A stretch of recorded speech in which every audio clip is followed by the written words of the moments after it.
মনে পড়ে সেই ছোট্টবেলার কথা, যেদিন আগের দিন রাত্রে মাকে বলে রাখতাম যে কালকে আমাকে সকাল সকাল ঘুম থেকে উঠিয়ে দেবে মা। কালকে যে 15ই আগস্ট, আমাকে স্কুলে ফুল নিয়ে যেতে বলেছে। আমি সকালে ফুল তুলতে যাব, আমরা সবাই মিলে, আমি আগে উঠবো, তাহলে অনেক ফুল পাবো। এইভাবে মাকে বলে ঘুমিয়ে পড়তাম। সকালবেলা যখন ঘুম থেকে উঠে এদেরকে দেখলাম না, সত্যি মনটা অনেক ভালো হয়ে গেল। তার সাথে কিন্তু মনটা একটু খারাপও করছিল। সেই ছোট্টবেলার দিনগুলো কত মিষ্টি মধুর ছিল, তাই না? দেখো কত পুচকি পুচকিগুলো এসেছে ফুল তুলতে, একেবারে গাছের উপরে উঠে ফুল তুলছে। আজকে 15ই আগস্ট স্বাধীনতা দিবস, কিন্তু সেটা নামে মাত্র, কারণ আমাদের এখানে তো স্বাধীন বলতে কোনো কিছুই নেই।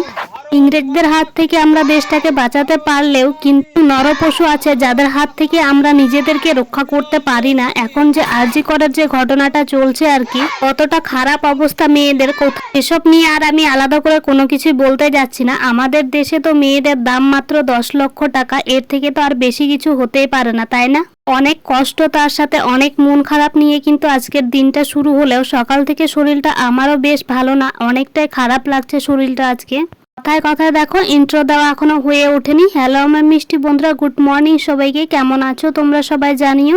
আমি মল্লিকা, বিজে মল্লিকা ব্লগে তোমাদেরকে অনেক অনেক স্বাগত জানাই। নতুন দিন নতুন সকাল নিয়ে চলে এসেছি নতুন ভিডিও নিয়ে, কিন্তু হচ্ছে গিয়ে আজকের সকালটা অনেকটাই খারাপ বলা যায়। সকালে বাচ্চাগুলোকে দেখে মনটা ভালো হয়ে গেলেও কিন্তু শরীরটা একদমই চলছে না আমার। তাই সকালবেলাতে দেখো বরকে কাজে লাগিয়ে দিয়েছি। রান্না বান্না তো করতে হবে, কারণ শরীর খারাপ থাকলে কি হবে, পেটে যে খিদে ছুঁচো হাতি সমস্ত কিছু ডন মারছে। সেই কারণে কিন্তু বর এখন রান্না বান্না কমপ্লিট করে নিল, দেখতেই পাচ্ছ তোমরা। তারপরে এইদিকে কিন্তু কাজে লেগে পড়েছে। কি কাজ করছে বলো তো? আমাদের নতুন দোকানের জন্য পোস্টার বানানো হচ্ছে। সেই টাকা খরচ করে কি পোস্টার বানাতে যাবে বলো তো? এই দেখো কি একটা কেটে নিয়েছে, আর তার মধ্যে টেপ দিয়ে আঠা লাগিয়ে এইরকম লেখালেখি গুলো করে তারপরে সেটাকে বের করে নিয়ে দেখো আঠা দিয়ে এখন বসিয়ে দিচ্ছে, এটাকে টাঙিয়ে দেবে। তো সেই কারণেই কিন্তু হঠাৎ করে নতুন দোকানের কথা বললাম বলে আবার চমকে যেও না, কারণ দোকান ঘরটা তো তোমাদেরকে আগেই দেখিয়েছি, যেখানে আমরা রান্না বান্না করি। আর রান্না বান্নার জিনিসপত্রগুলো না সবটা সরিয়ে নিতে হবে, সরানো তো হয়ে গেছে।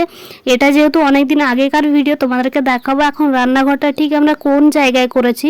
এইদিকে দেখো এখানে ফুটো করে নিল আর কি ছুরির সাহায্যে, তারপরে এইরকম একটা দড়ি নিয়ে নিল, আর সেটা দিয়ে কিন্তু দেখো বেঁধেও দিচ্ছে। জোগাড় বুদ্ধিটা দেখছো ঠিক কি রকম।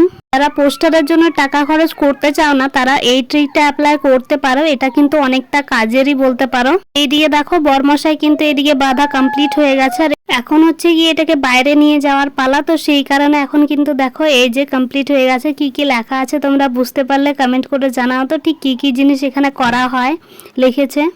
আমি তো শুধু বসে বসে এর কাজগুলো দেখে দেখে অবাক হয়ে যাচ্ছি যে এত বুদ্ধি আসে কোথায় থেকে, আর এত কিপটে হয় কি করে একটা মানুষ, যে সামান্য পোস্টারটাও বানাচ্ছে না। দেখো কি দিয়ে ঠিক পোস্টারটা বানাচ্ছে, তবে সেটা কিন্তু মোটেও সামান্য নয়, বিশেষ এটাতেও খরচ থাকে। তো সেই কারণে কিন্তু আপাতত এটা দিয়ে কাজ চালানোর মতো করে এখন এটা থাকছে, পরে কিন্তু সেই রকম হলে অবশ্যই বানানো হবে। তো এখানে দেখো বাইরে দোকানের সামনেটায় নিয়ে এসে এরকম কিন্তু বেঁধে দিচ্ছে।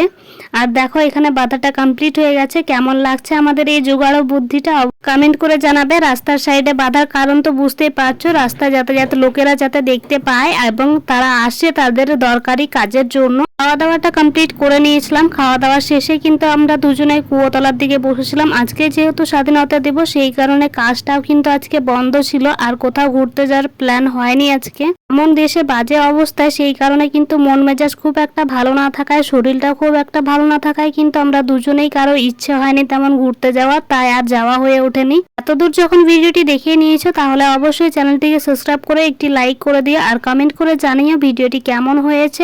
এইদিকে দেখো এখন পাঞ্জা লড়াই চলছে, আর যে পুচকিটাকে কোলে নিয়েছিলাম সেটা হচ্ছে আমাদের পাশের বাড়ির, বলা যায় না 2-3টে বাড়ির পরে আর কি। এইরকমটাই সারাটা দিন ধরে আজকে এই স্বাধীনতা দিবসের দিনটা এইভাবেই কাটালাম। চলো তাহলে ভিডিওটি এ পর্যন্ত, সবাই ভালো থেকো, সাবধানে দেখো, দেখা হচ্ছে নেক্সট কোনো ভিডিওতে। চলো সবাইকে টাটা।